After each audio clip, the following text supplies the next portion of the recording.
every man needs that little, like, just that little bit right there, like, bitch, look, hey. For real. Women need to feel that feel, like, oh, shit, like, you know, this nigga might fucking choke me. For real. In real life, I can't go that far with him. Shit's real. With the last nigga, I could go far as fuck. Like, I could go and he wouldn't do shit. Might be why he's the last nigga. I mean, I'm just saying, like, could be one of the reasons. Like, I don't think women want to naturally get off on their man. Like, I don't think they want to be able to do that at all. I think they're going to try to do it, you know what I'm saying? But you got to be there and stay in your fucking ground. Don't let this shit happen. Don't be fucking emasculated in your fucking relationship. And become the dude she can just get off on if she's just having a fucking bad day. Hey, I have to tell you, this video, I think, needs to be, like, broadcasted on every channel women watch. Whatever shows they watch, they just need to put in a blurb of this to kind of distract their mind for a quick second for them to think about what it is that you're saying. Now, I know some people, you know, they won't be able to get past the references to, you know, calling women bitches and all that stuff. But the overall message I do get, and I have to say I absolutely agree.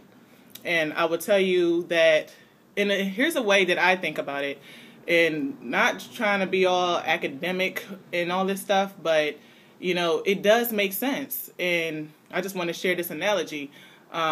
Psychology, you know, we all know about psychology. Or some of us try to know about it, or think it's all about mind games and all this other stuff. And there are a lot of principles in psychology that kind of resonates in a lot of types of relationships that we build with people. It could start from kids. And one thing that you're pointing out is limit testing. One thing that we do is test limits. Not we as women, but everybody tests limits. Everybody has tested limits at some point in their life. And when you test those limits, like you say, you try to figure out how far it is you can go. Because whatever behaviors you're developing to test those limits, to get that response that you're trying to get to, you're going to keep repeating because it is working. That's one thing that I think I need to put in there so people can really understand your video, especially the ones that are calling you ignorant and you don't know what you're talking about, and women saying fuck you and da-da-da-da and all this other stuff. The children do it all the time. Parents have to deal with children testing limits. When they're babies, they'll learn, you know, not to touch the stove because it's hot. You know, you might tell them it's hot, but sometimes they may put their finger right over it, or they might get a little touch of that heat for them to be like, ooh, hot. Then they learn. You know, testing limits the people do it naturally to feel safe. And I hope they're not taking your video wrong to mean that, yeah, because like you said, you're not advocating beating women. You're not advocating hurting anyone. You're just advocating for men to stand their ground when they receive those limits, because women will push limits. That's what we do.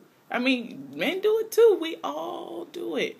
But we learn from the limits being tested, and we learn what works and what doesn't, what can fly, what can't. You know, it's as simple as that, you know? So, and I'm just really feeling your video. Like, I see it all the time with my job.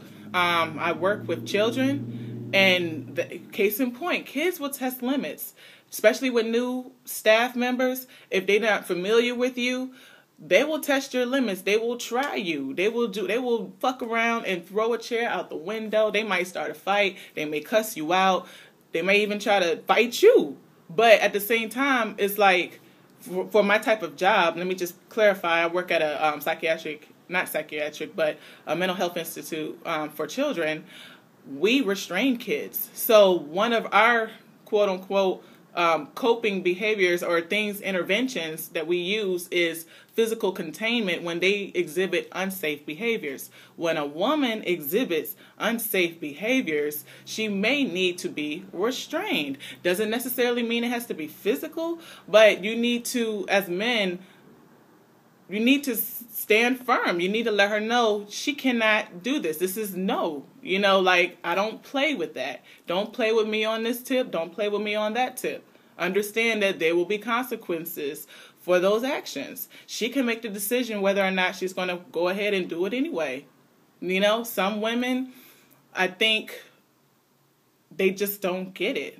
Some women, unfortunately, feel the need to do that to their man, but in reality, she's really needing to know she can feel safe with this man. She needs to know that if they're out in public and if anything were to happen, is he going to look at her like, oh my God, what are we going to do? Or is he going to stand in front and say, what's up?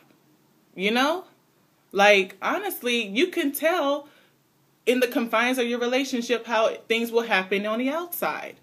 You know, so it's not like he's saying you need to go and beat your woman, cuss her out, and all this other things. Just like a father does with his child, a mother does with her child, you set those limits. And you say, look, this is it. You know, don't do this. If you do this, this will happen. As simple as that.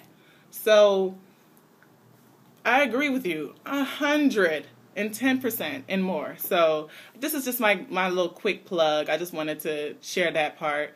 And hopefully for those that really was rubbed the wrong way with your video can maybe